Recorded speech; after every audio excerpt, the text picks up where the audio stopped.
Namaste to you. We continue with more discussions about avoidable sufferings and also discussions about prognosis of many oncology situations, so that this video clip helps the young doctors who are going to be into the field of oncology or who are already into it. And all these experiences are from the most experienced oncologist in India, Dr. C.P. Matthew, sir. And you have been listening or rather watching different video clips. This is one of them where we have a specific situation of a young man who is in a threat of his life and his profession because of chondrosarcoma, which is typically so-called incurable. And it was with a heavy heart that Dr. Matthew, sir, advised him some things which I would let him, of course, convey directly. But before that, you will see the screenshots of the clinical details of that person in the video. Now, this patient, 15-year-old boy, who had a chondrosarcoma of the right humerus, upper end of humerus, a huge tumor about the size of a coconut or so. And he had lot of treatment in the regional cancer center, Trivandrum, but absolutely no, chondrosarcoma is absolutely resistant tumor. Chemotherapy or radiation has absolutely no effect on chondrosarcoma. You know, it is a cartilaginous tumor. So he came to me after treatment in the regional cancer center. He had lot of radiation, lot of chemotherapy, absolutely no effect.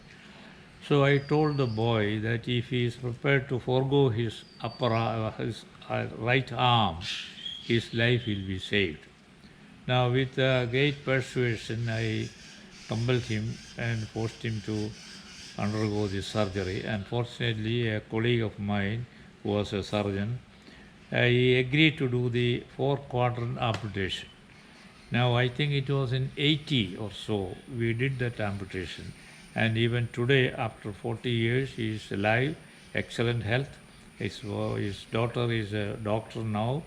He is in old age. Now, chondrosarcoma is one of the tumors wherever surgery is possible, if you can get rid of the tumor, the life will be saved.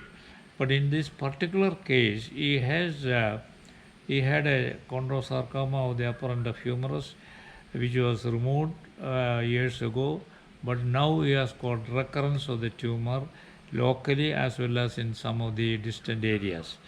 But this is not that of the type of which one we treated first. So this is likely to recur. Even if you remove the arm, there is a chance of recurrence of the tumor.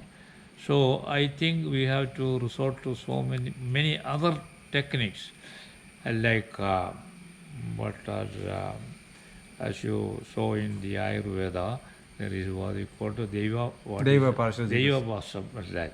Yeah. So he has had a beautiful upper arm, forearm, right upper hand, which is quite useful, healthy, everything good as. And there is no big tumor also in the arm, only a small recurrence. So 4-quarter amputation will definitely be contraindicated in this particular case. A useful arm, you should not. The other case was different, but this case I don't recommend this 4-quarter amputation. Instead, I am trying to resort to many other, like immunotherapy, chemotherapy, and the Devavasana. That is, we are using astrological things, because in Yandra treatment, Yandra Vithigal, there is what is called the Dhanvantari Yandra, which is supposed to be a disease-oriented Yandra. So I am recommending such treatments for him. If he is lucky, I am sure he will get over the tumor. So continuing about the Ayurvedic part, or rather the Daiva Vipashraya part of this specific case of chondrosarcoma, Dr. Matthew sir has fantastic experiences in what is called the so-called non-medical practices, but non-medical, but with a medical impact and a medical welfare impact. So what is called in Ayurveda Daiva Vipashraya Chikitsa, which was part of the tradition of Indians here. I'm not being unsecular by making this statement, but I'm being very scientific and to the point, is that these are very much part of a certain religion in India, the Hinduism, which has been going on. The mantra vidhi, the yantra vidhi, or the tantra vidhi, and whatever details you can call to this so-called spiritual therapy. Because there are many times we still do not know why should a young baby of 4 or 5 months have oncology. Why should somebody have oncology when he lived his life so-called perfect? The many answers are still eluding the medical system. So it doesn't harm. The worst thing, it doesn't help.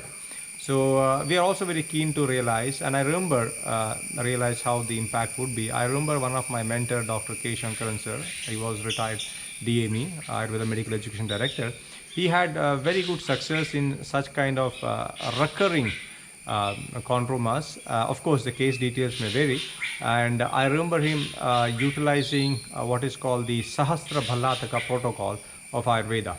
And Bhalataka is semicarpus and acardium, and it's a very fantastic rasayana, which is usually used in the context of the kapha variety of granthis, as we call it.